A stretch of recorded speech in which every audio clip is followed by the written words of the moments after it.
Commission. This is a special meeting as of July 2nd, 2014 at 7 p.m. Call to order. I'd like to have everybody introduce themselves, starting on my far left. Gary Harrigan, Commissioner. Jody Zills-Gagney, alternate. And on my far right. Alan Weiner, City Planner. Robert Flanagan, Assistant City Planner. Paul Stronerman, City Engineer. John Soers, Vice Chairman. Bill Beats, Chairman. Number 2, update of Bristol's 2000 Plan of Conservation and Development. A. Oh, might as well introduce yourself. I'm Glenn Zolder from Planning. Thank you, thank you. A. Review/discussion of Booklet 1, Planning. I think what I'd like to encourage the Commission to think about is getting some of our work activities up online. We've prepared some booklets, if you will, to kind of start the discussion going. And if it's all right with you, we'll start moving these work products online so that people who come into the process a month or two from now will be able to catch up with us. So excuse me, they're already online. They are? Yep. Sweet. Good. Yep. So we'll keep adding as you generate more stuff. Yep. We'll just keep adding and we'll leave it what's there and there. So booklet 1 is just a planning primer, an overview of the process, so that, again, what a plan is all about, so that people can kind of catch up with this. Booklet number 2 is really just a sort of an overview of the scope of services of our contract and the specific dates and deliverables that we have as we go through the process, so people can understand what's coming next and our overall goal, which is to have our plan adopted by July of 2015. So again, I'll kind of see how the process unfolds at this point in time. I think if there's no questions on either of those 2 booklets, I think what I'd like to do is spend the rest of the meeting, or much of the rest of the meeting, talk about booklet number 3, which is the overview in terms of planning issues in Bristol. This booklet is a summary of our discussion we had at our last meeting, the feedback that we received from department heads, members of boards and commissions in the city who chose to respond, and then also the results of the public meeting. And I think what this booklet does is starts to frame some of the issues I think that we might be considering and talking about further as the plan process unfolds. On page 2 is, again, just a general sense of the notes I took from the meeting back in May in terms of thoughts from the Commission, general thoughts regarding the Plan of Conservation and Development, and then thoughts, things that we talked about related to conservation themes, development themes, and infrastructure themes. And I find, as we go through the process, breaking them down to those 3 pieces, I think is going to make it easier for us to have conversations about similar things together and as the process unfolds. Did the Commission see anything in here that maybe I didn't capture our conversations correctly, or anything you wanted to refine or add? I like the idea of executive summary.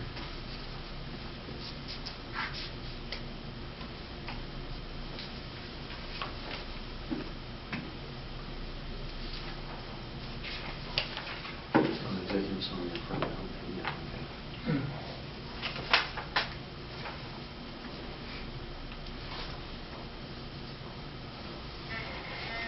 Any other thoughts or comments on anything on pages 2, 3, or 4, or 5 even? The stars, I guess, that I put in the margins were things that I think that came out of our discussion that resonated with me in terms of things to do. So, for example, in terms of development-related topics, we had quite a conversation about downtown and some of the issues. And I've been reading up about the roles of a downtown. I mean, every downtown's a little bit different than every other downtown, and there's certain roles that a downtown can play. And I think for us to do an assessment of Bristol's downtown and where we're really kind of hitting all the notes in terms of things that we can be doing, and maybe other areas that are a little outside of our grasp, and then other areas, things that just may not happen for us, could be useful in the plan so that we can really focus in on the things that we want to do. So that star on page 3 about the roles of a downtown is a reflection on that. And also the concept of anchors. I mean, a lot of retailing is based on the concept of an anchor store to attract people, and then the smaller stores benefit from that. I think for downtown, we have City Hall, we have a number of facilities, library. Police department, fire department, Courthouse? courthouse, right? But these are things which, not just stores, but restaurants, civic facilities. Some downtowns have movie theaters, post offices, all these types of things that bring people. And while they're downtown, they do other things. So those kinds of anchors are things that we should look at. And just like the conversation that, I attended your meeting when we were talking about the two schools.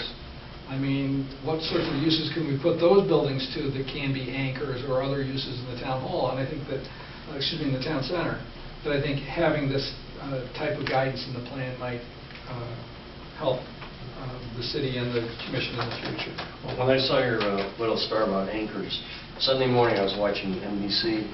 I was in Vegas this weekend, and they said, and this has nothing basically to do with what we're talking about, but I just want to mention it. They're talking about malls. They said the first mall in the U.S. was built in 1957, and the last one was 205. And they said the next 10, 20 years, half of them are going to be gone for one reason. And I'm sitting there saying, okay. And then right across the screen, Amazon.com. And I said, yeah. And it's so true. Well, I think that if you start thinking about retail and put it in perspective, the first shopping malls were almost what I would call industrial retail. In other words, big box stores, definitely sort of dealing with a segment, and the idea was you would go there, and so we would make special trips to go to each of these anchor stores to get the one thing that they sold that we wanted, as opposed to a main street in the downtown, which would have a selection of things. But they prospered because of price and because of advertising and everything else. But if you can do that online, then, well, why would you go to a store anymore? That's right. And then have a robot come and drop the package at your house. The drone, there you go. Yeah. Robot drone, that's what I meant. Well, this means good things possibly for Bristol, because people still crave experiences. And so when you have a place where you can wander a main street or experience different things, people are going to say, if I'm just going to shop for a price, I don't necessarily have to go to the store anymore. I can get it online, but if I crave interaction with people or an experience, then I need to go to a place that has that. And this is, again, an area I think where cities can actually compete quite well. So I think that there could be opportunities for us here. And so for us to think about the anchors that will help bring people to the downtown, I think could be important for us. On page 4, there's another star, and this is really sort of the principles of making great places. There's a lot of good guidance in the current plan, in the downtown section, that talks about sort of placemaking and streets and other things like that. But I think there's also some good principles in there that can actually carry through Forestville, the West End, and other places, and really try to make as many places in the city as we can great places. So I think, again, it's an observation in the plan that this is something that I think could serve us well. Bristol is a brand. What is Bristol's brand? Right. And I think that I'm looking at demographic information right now today, which is really very interesting in terms of how Bristol's population has changed over time. And we're not a business. We're not trying to attract people or repel people. In other words, we don't go into life saying, we, the city of Bristol, are going to attract 18 to 24-year-old blanks or something. We don't do that. But on the other hand, what we offer in terms of services and amenities and quality of life and everything else attracts certain people. So when you look at the demographics, you've got to get a chance to see that. And it starts to give us a sense of what our brand could be. So it's not just a brand in terms of attracting business development, but attracting people too. Of all ages. Of all ages. That's the key. How do you do that? Yep.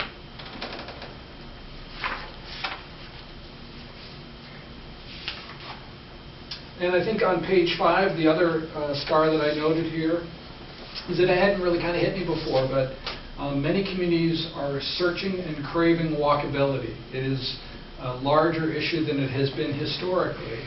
And Bristol has a lot of walkability in and near the downtown area. There are parts of the community not as walkable, but this area does have a lot of possibilities.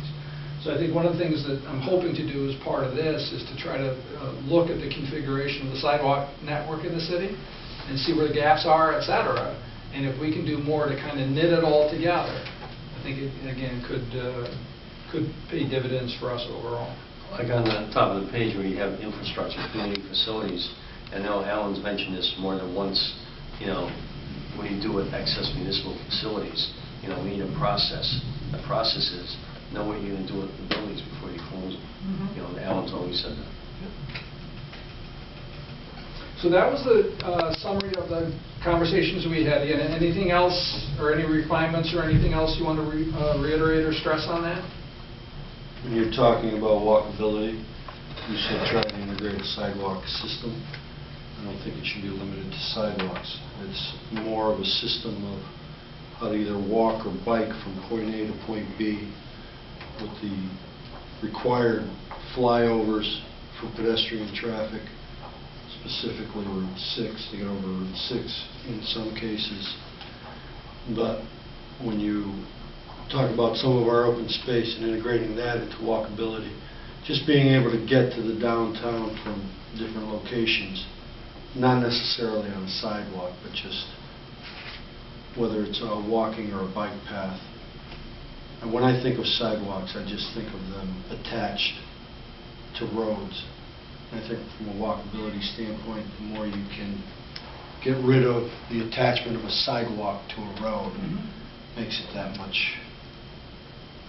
Do we have information on trails in town? Is it possible that there's been any sort of GPS of trails, or can we create a map of sidewalks and trails together? Yeah, there are some trails, obviously, up in the Hoppers. There are trails like the Barnes Center. Right. Most of those are trails to nowhere, but Right. just to add trails. I to believe a portion of the Tungus Trail, Yep. it runs through Bristol. Yep. I think it's the Blue Blaze Trail.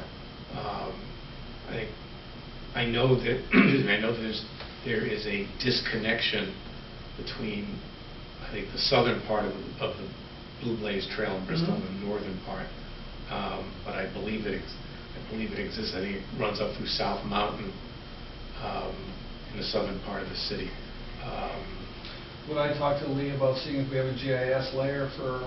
Certainly. I think in terms of blazed trails, Connecticut Forest and Park Association, Yep. which has many volunteers who help maintain those trails, they may have a ready map, either online or And or also elsewhere. Rails to Trails, Right. the Farmington River. That, unfortunately, those trails pretty much stop at the city line. But I had a situation in another community where an Eagle Scout, a Boy Scout for their Eagle Scout project, got a hold of a GPS and walked the trails and produced a data file, which then got integrated into the plan. And so once you have an inventory of what it is that you've got, that sets the foundation for creating these sort of missing links, but sort of the first piece of the puzzle. Yeah, the other person you may want to speak with is Francis Pickering, Yep. who's the Deputy Director at the Central Connecticut Regional Planning Agency. I know he is involved in Connecticut bikeways, and he may be able to provide you with information. I think he's very active in that, in terms of what facilities exist in Bristol or what facilities exist in surrounding towns that could potentially link up with rail trails or other bike trails in Bristol. Super.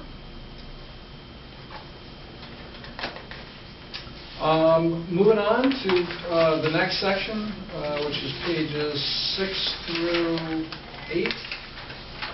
We circulated a questionnaire to members of different boards and commissions in town, and also department heads. From the surveys that we got back, we compiled and grouped the thoughts under some of the different categories. There's some symmetry between things that we talked about with the commission at our last meeting and some things that were raised by others independently.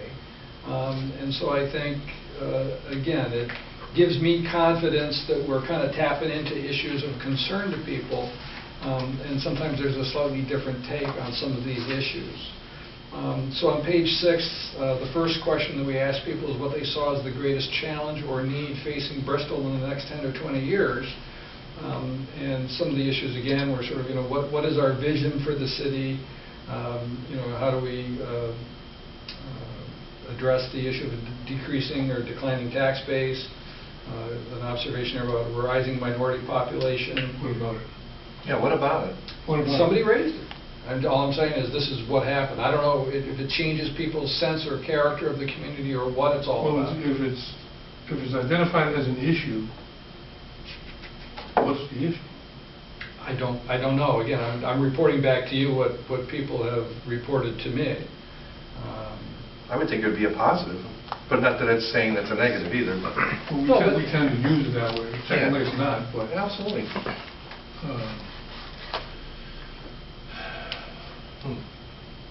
Can I mean, when put right on the decreasing tax base, which is also not a...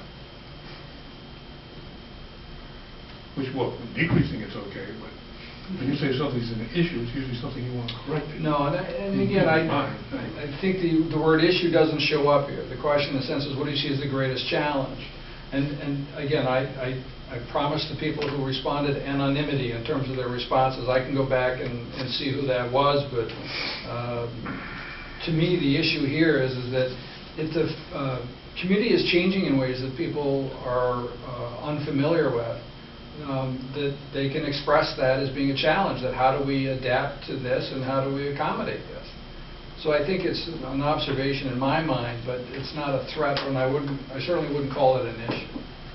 I wouldn't approach it that way as part of the plan process. I think that someone here may have been linking what they consider to be the housing issues that we're facing and linking it to minority. I think that this was just clearly, whoever said this clearly wasn't a very sensitive individual. Because I think what they're doing is they're making a correlation between minority and low income. And I think that that in itself is a fallacy.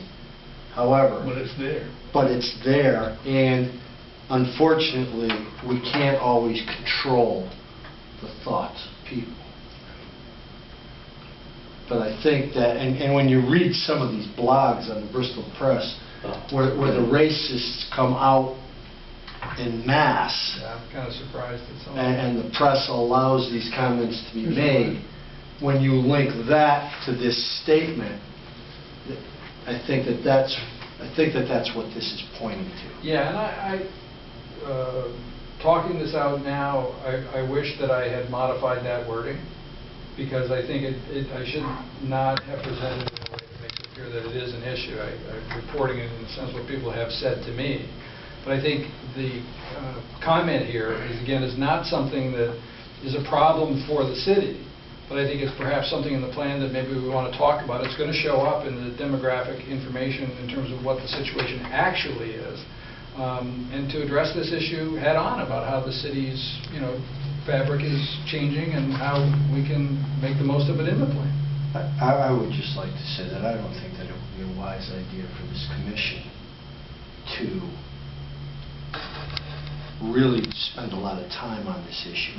Because if you feel that rising minority population is an issue, the opposite of that is that we want the majority population, that they want to either stabilize or increase the majority population.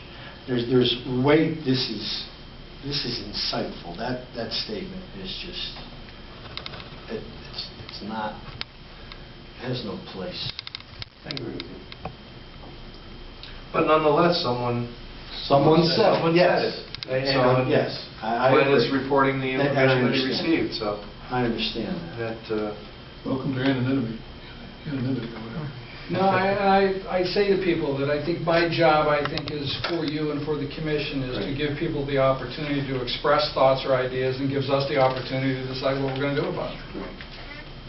Alan, just in a protocol, can we ask questions? It's your meeting, it's a public meeting. Okay. It's not a public hearing. Okay. If you want to hear from members of the public, that's That's your prerogative as the chairman, but it's got to stay on point Right. and not cause us to drift off of the agenda.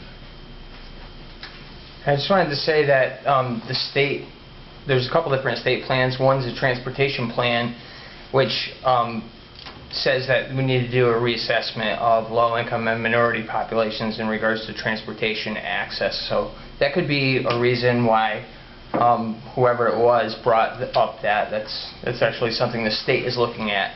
And I'm not sure if the state plan of conservation, how that works in conjunction with the plan of conservation and development that we're doing here in Bristol, but that was just something that I thought about it. And another point, it was one of the older plans of conservation and development where it actually says that inner cities are having a larger concentration of minority populations, and what that does is it creates an imbalance in regards to social services, and I'm just reading verbatim what the state thinks. But that's not has nothing to do with. Yeah, but that's Okay.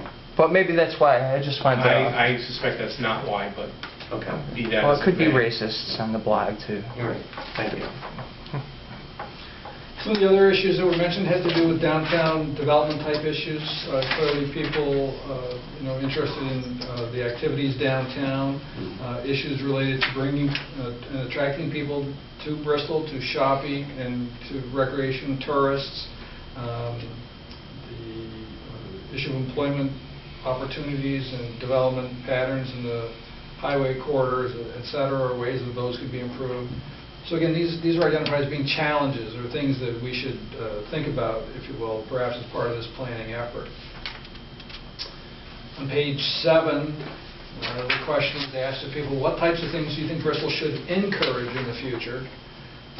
And so there were some, under the conservation theme, some ideas about trying to bring the community together and to have activities that would appeal to people of all ages. And also issues related to the character of Route 6 and Route 72. People felt that maybe these didn't present the best presentation for the city. I know when we did the Route 72 study, I know a lot of us went on Riverside Avenue and said hopefully this was going to get cleaned up, and it never did. I can see where that's coming from, especially in Riverside Avenue. In terms of the development issues, again, the issue about downtown redevelopment, there were some comments that people felt that should be encouraged in the future.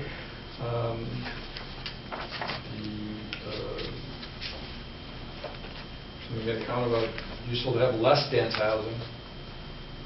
In terms of infrastructure issues, road widening was mentioned, transportation, better connectivity to Hartford and neighboring communities in terms of public transportation were some of the comments that were raised.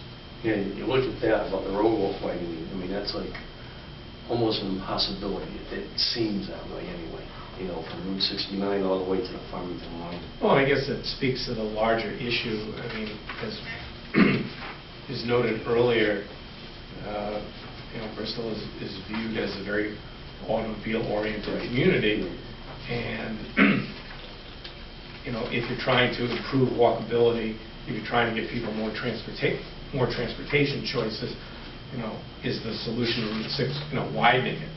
I mean, what does that get you? Right. I mean, is that consistent with the kinds of things you're trying to accomplish, in the city as a whole? I think it's something that people automatically jump to as well. They think that the solution to the traffic problem is just to make more capacity. And experience has shown that that's really not a great solution. But it doesn't stop people from, saying it or mentioning it in terms of what we do. So I think just because people have mentioned things here should not give it credence. Oh, right. Exactly. Well, that's like, Stafford Avenue, Route 6. I mean, those lights are not the same, right? I've already figured out a way through that. I don't know if it's come out in your interviews, Glenn, but just for your information, that the state does have a project under design to widen Route 6. From where to where? From Can't approximately from Brook Street to the Farmington line. Mhm. So if they build that, it would, Route 6 will be 2 lanes from 69 to the town line. Wow. Yeah, well, We have a map down in the office we can show you the next time you come in. A lot of frontage. Has the whole corridor. So what happens? And without naming names, not everybody is on board with that project, but it's going to proceed nonetheless. I know the state reps, they always talk about, you know, widening matters, so. And again, I think it speaks, I don't want to get off on that tangent, but, it speaks to the question of, to what end does that serve? And does Route 6, or that segment of Route 6 having more carrying capacity, does that improve, what does that accomplish in the short term, and perhaps more importantly, in the long term? Maybe get you, I know it sounds crazy, but get you to a place faster because you have that extra lane. Well, it gets you out of town Is that- faster. Right, I don't know. Gets you through town there's faster. some cities have some strips of highway that Right, just want. that's right. But is that what we want on Route 6 or? I don't know. I don't know either. What's the story with turning lanes? Is it turning lanes at intersections, major driveways? Is it going to be a 5-lane section, or it's a 4-lane section? One part's going to be 6, I think, over near Stevens World of Wheels. At the intersection, we were counting one day.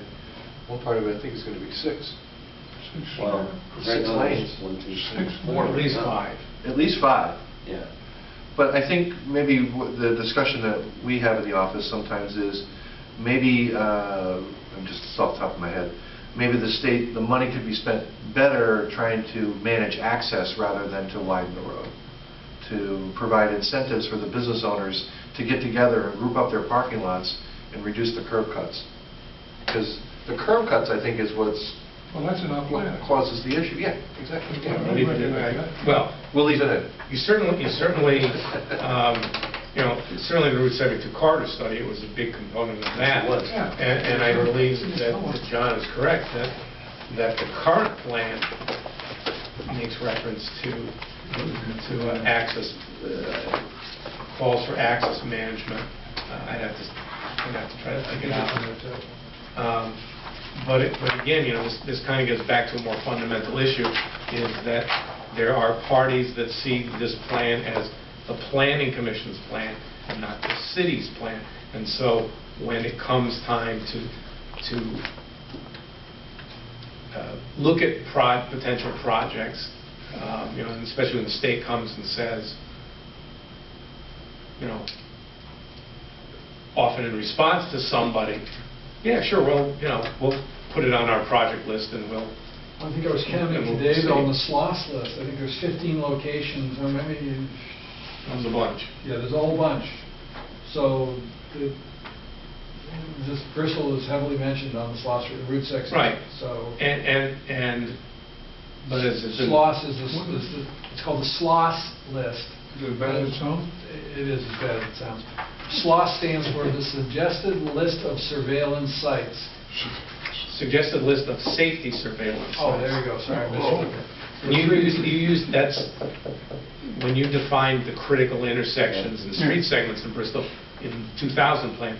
That's the list that we looked at, and there are locations along state roads where it has to do with carrying capacity and number of accidents and numbers, and there's a formula the state uses, but it's intersections and road segments that the state wants to monitor for potential improvements, but certainly not exclusively, but very often, as we've talked about already, is the state's solution very often is widen the road. It's what they do best. And so looking at alternative solutions, and I'm not going to suggest the state never looks at alternative solutions, but very often that's what they look at. Well, for better or for worse, your plan of development on for the Route 6 corridor says where feasible widen Route 6 between West Street and Camp Street to a minimum of 4 lanes. It wasn't just a state's idea. You may change your mind on that, but that's what it currently says. That's why you have to. It's interesting, because Route 6 is challenging, because there are certain situations along Route 6 where we have deep lots, big uses, and we can actually manage traffic flow better. And there's a number of sections on Route 6 where the depth of the lots is not that great, and they all have individual driveways. And so the challenge ends up being in those situations, how can we try to manage access there? And some of those, widening is actually not going to reduce the number of conflict points unless they were going to be managing access at the same time. And so the question, I think, is going to end up being, how do we blend both of these? If there's going to be a widening program going on, how can we maximize the benefits and minimize the implications of that? What section was that? Well, it's easy to tell. It's on page 30. I think also, Transportation. No, I mean, what section of Route 6 was that? You know? From West Street, the western part of Route 6, 69 to Camp Street. Oh, Right, it's all length of it. yeah. The whole thing. I think it said, no, I think it was Burlington Avenue, Oh, Burlington 69. Avenue, I think it was that stretch. But I think it The is... plan says West Street. Oh, does it? Okay. I think it should be pointed out, however, that as part of the widening, the state does recognize the value of access management because they're actively pursuing consolidating the driveways at Frankie's and where the Sherwin-Williams paint store is to relocate, to eliminate both driveways, create a single shared driveway that would line up with the traffic signal. So I think they have, I think that may be the only one, but they have identified an opportunity to do that, where you have the depth and you have an existing light, and you have willing property owners. Do you know you have a back entrance there? Yeah. Yes. Oh, yeah. We're well aware of it. Oh, you guys know, but for me, And actually, during one of those same meetings we had with the state, I just suggested, I said, well, why don't you look at other opportunities? And they said, well, we have, but they kind of led us to believe that it's property owners, it's not the state, and the state's going to pay for this. So. But I think once right-of-way gets involved or removal of access, for the state to come in and impose it becomes an expensive solution for them. If the property owners participate, it becomes a much more cost-effective. Right. But I think that I'm going to come down and take a look at the plan so I get a chance to see kind of what's going on here. But I think for the plan to talk about how to improve access management, I mean, just as a quick aside, I haven't looked at your parking ratios yet. What are your parking requirements like for retail? Typically, they're one parking space for every 250 square feet of gross floor area. All right, so that's a reasonable parking ratio. My thought process had been I've seen some success in another community where the parking ratio was modified, and by changing the parking ratio so that not as much parking was required, you created a situation for the number of parking spaces they already had, they could actually get a little bit more building. And what property owner doesn't want more rental income, right? But by them coming in for approval for a building addition, we were now able to get access management and other things at the same time. But the key to this conversation was modifying the parking ratio, because it was the magic elixir that made it all work. If your parking ratio is already reasonable, then we don't have a lot of room to do that. And I think the difficulty with that is there are retailers who want more parking than what you require. And short of placing a cap on parking, you could drop those numbers down to bare minimums, and they're going to be drugstore chains and fast food restaurants alike that say, and other retailers are going to say, we need to have 5 parking spaces per thousand. We wouldn't pick up everybody through Right. this, but you pick up enough people that you can for every driveway you close, you're removing, 4 or 6 conflict points. And when you continue that down the roadway, it can make a big difference. So you're right, we're not going to get everybody, but Right. if we can get somebody, And- we may not even be able to do that. And I will also note that the zoning commission, although there are not formal access management requirements in the current zoning regulations for the general business zones, such as is along the stretch of Route 6, from the downtown out to the Farmington line, the zoning commission has encouraged informally the use of access management, and I can think of at least 2 sites of significance where they've been successful. One is where Walmart tied in with the Ruby Tuesday that was built next to Walmart. There is a driveway between the two, so you can get between those 2 properties without going down to Route 6, and both properties were amenable to that and did it. The other one is where the Walgreens is near the Friendlies. And if you recall that there were multiple driveways there, and that's a case where it was one property owner who owned that site, and they were coming in to redevelop the site to create a freestanding Walgreens. And as part of that conversation, the developer was more than willing to I eliminated at least 1 driveway, and I think possibly 2 along Route 6. And I think as a result, traffic moves more efficiently through that section of Route 6. The curb cuts line up better with the parking lots, and I suspect that it was a win-win situation for everybody. So I think that the zoning commission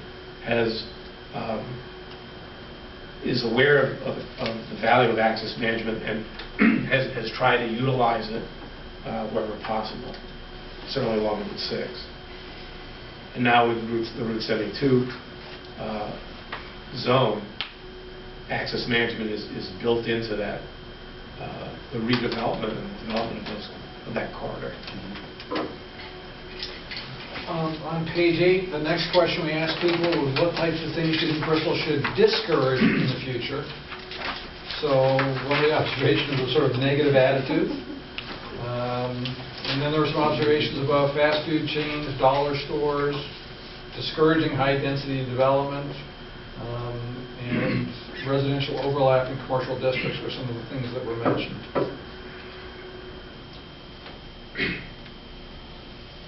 Next question was, what do you think is the major community facility need in Bristol during the next 10 years? And this question was only asked of department heads. So it wasn't asked of the general population.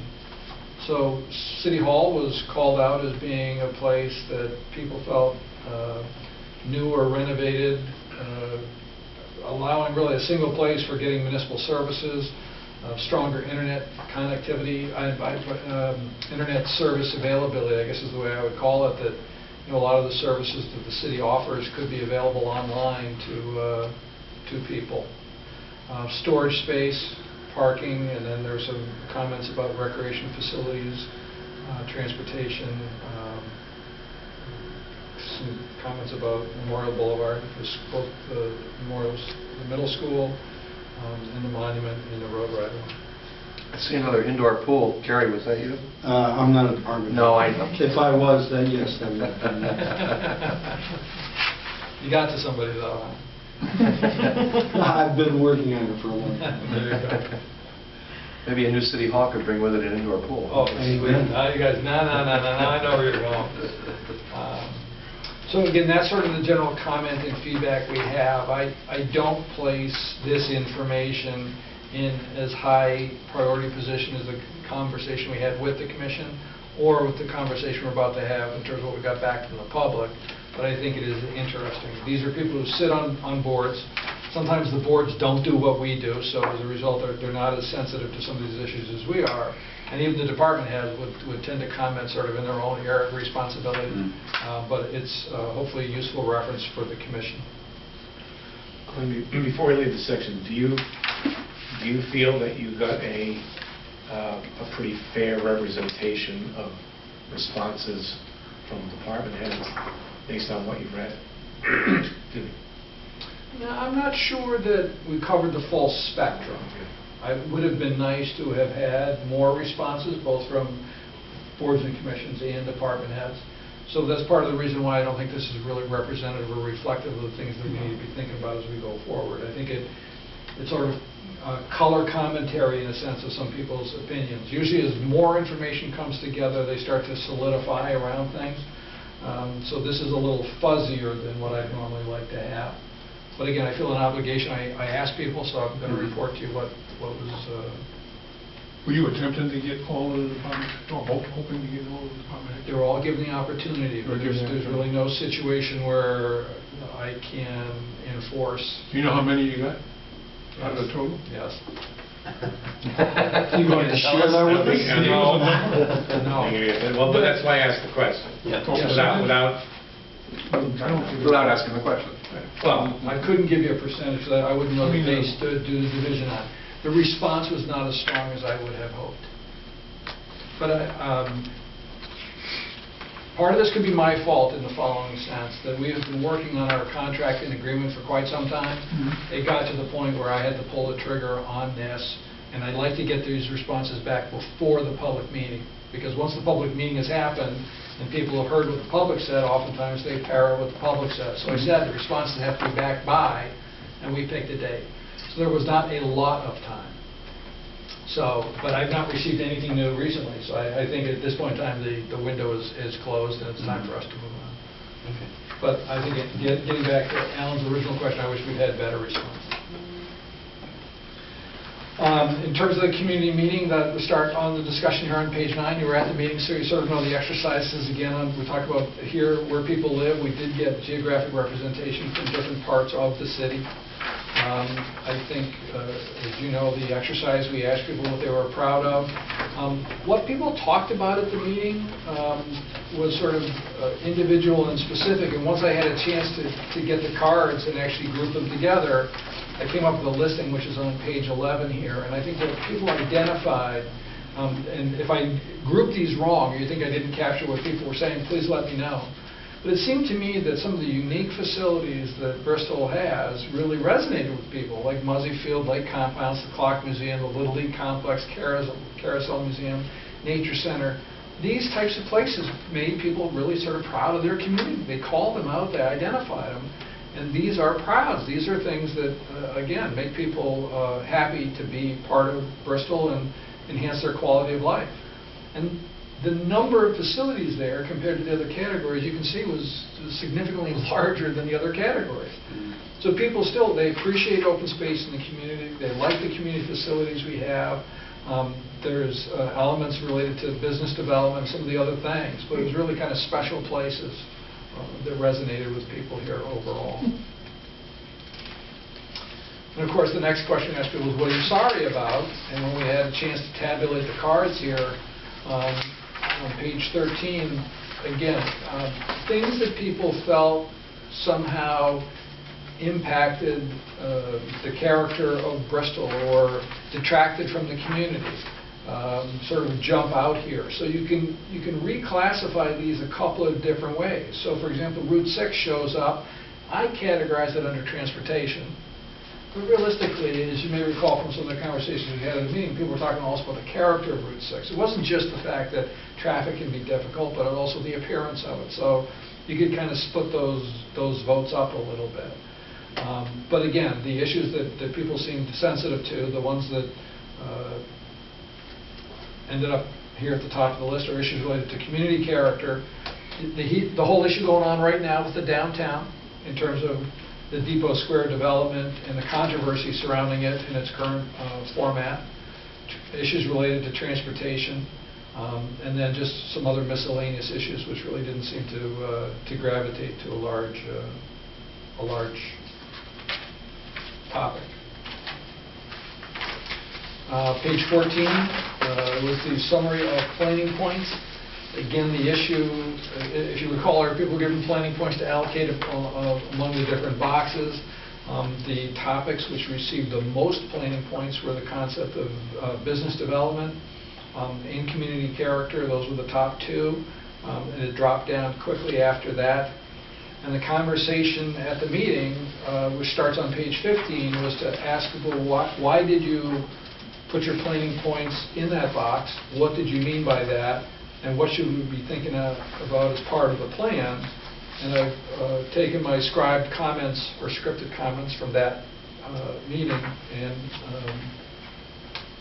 put them here so that you and others can have a record, if you will, of what happened at the meeting.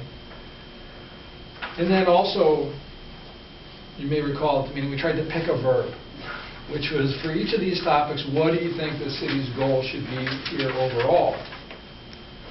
So in terms of business development, the overall goal people felt should be to promote business development. Was there anything in this discussion that jumps out at you or jumped out at you that night, or anything you wanted to stress, reiterate, disagree with?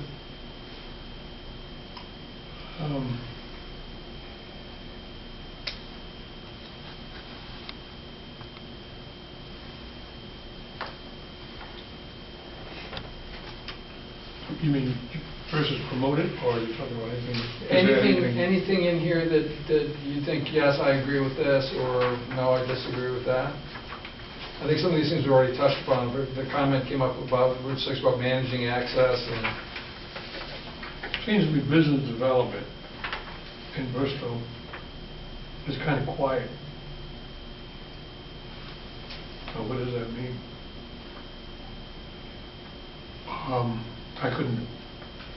I think it's happening, but I couldn't tell you that for sure, in my opinion. So, does promote business development get to that, or I guess? Well, I think people talk, one of the things that came up earlier too was the whole concept about maintaining a strong tax base in the community. I think people, I think, are interested in business development for raising the tax base, providing jobs, bringing money in from outsiders, and making goods and services available. I think people, they want to Are have... we doing actively, to see actively? I'd like to know more about what the city's doing. I think Chamber of Commerce. Well, through, I think through the Chamber of Commerce and Development Authority, I think there's a new energy in both organizations for promoting business development. I think the question that I would ask as you go through this is, and this may be asking what should be odd, is what does this mean, promote business development? My experience here for the last 3 decades is that Bristol has always been a business-friendly, pro-development community. And that's not a bad thing, certainly. It's one of the characteristics of the community. And I think the question, though, is somewhat more nuanced than that. And I think because the answer to this question has not always been very clear, we have either ended up with, or had to deal with anything and everything that comes through as good for business. And it seems to me that the question is what kinds of businesses? What do we mean by promoting business development? Are we promoting, anybody who has a business, no matter where it is, no matter what it is okay because it's business development? Or is it more nuanced than that? Is it that we want to promote certain kinds of developments, whether they be commercial or manufacturing or service businesses? And I think where the city's gotten trapped sometimes in the past is that it's so broad a concept that anybody with a cockamamie idea and 50 cents in their pocket feels that, well, I come to Bristol and do that because Bristol is business friendly. But what does that mean? Does it mean we'll take anything? Does it mean should the city be choosier? Should the city better target the kinds of development that it feels are most appropriate for the city? Does it say, well, as long as it's business, it's okay? I don't know that we have a real good grasp on the answers to those questions. And I think because we don't, having a company like ESPN, while it may start here on a fluke, that makes it easy to answer. But for every one of those, there's 5 other cockamamie ideas out there that at least pass through here because, well, Bristol is business friendly. And I've seen boards and commissions that have been hesitant to deny an application because we'll be viewed as not being friendly to business, even if the business might be inappropriate in a particular location. So it seems to me that, just listening to the discussion so far, I'm wondering if the word promote is actually the right verb. I'm not sure it's getting across what I took away from the meeting. I'm wondering if the verb should be encourage rather than promote. Promote sounds like not that we're hucksters, but that we're promoting business development, and I don't think that's what we mean. We want to encourage business development. So that's my first suggestion, is maybe the verb that came out of the meeting was promote, but maybe the right verb for us would be encourage. And then I think the question that Alan brings up could be a refinement to that, which would be what kind of business development? And we could say encourage appropriate business development, which would mean that we're not talking about low-level radioactive waste facilities, or we're not talking about sludge processing. We're talking about things that actually fit into the character of Bristol and who we are and what we do. Are we talking about pawn shops? I haven't gotten We're that speaking that far yet. Did you say it was Well, porn shops or pawn shops? Oh, you might have a little Alan, I uptick. know what he said, but what did you hear? Porn, Well, I wasn't sure what I heard. That tells you I know what he heard, but I know what he said. That tells you a lot. Just checking. What a crowd. Okay, motion to adjourn. We've done enough damage here. Can't this be tied to the anchor concept? I think Once we have the correct anchors in place, free market driven by the private sector investment will come once that's here. So if our plan is to get that right anchor, something that ties into what the city is known for, maybe the best X Games venue in the Northeast, or, I don't know, a NASCAR motor speedway. And these are all the cockamamie ideas that Alan was referring to. But what I'm saying is, if it's a well-thought-out anchor, something that's going to have a draw to the city, then the rest of the business development comes naturally through the private sector. I'm not sure that that's in fact the case. I think if a community is a one-trick pony, I think that's a recipe for trouble. Because when that one-trick pony disappears, Or does their trick. or does their trick, you're done. Well, I think And I think that I agree with you that the idea of identifying, what is it? Well, it's like somebody said, what is it that you want to be? What is it that you want to build the community around? But I look at a place like Hartford, and one of the reasons that I think Hartford, please everybody understand, I'm not comparing Bristol and Hartford, but I'm using that as an example. For a very long time, Hartford tried to keep identifying what's the next big thing that's going to solve all our problems. So we went, there's Adrian's Landing, that's going to solve our problems. Oh, no, there's the Civic Center, that's going to solve it.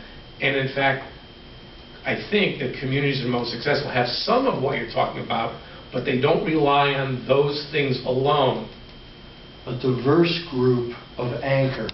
Well, Again, the concept of anchors and having... I'm with you, but I think my only observation at this point would be to tread carefully there. One of the things that I've had occasion to watch was sort of the transformation. It's going to sound a little out of place or whatever, but it's the transformation of Greenwich Avenue in Greenwich. Now, this is the main street in Greenwich, Connecticut. It is the shopping area. But what actually happened over time was that banks came along and said, we want to be on this main street. And so what they started to do was to occupy at very high rental rates the prime real estate.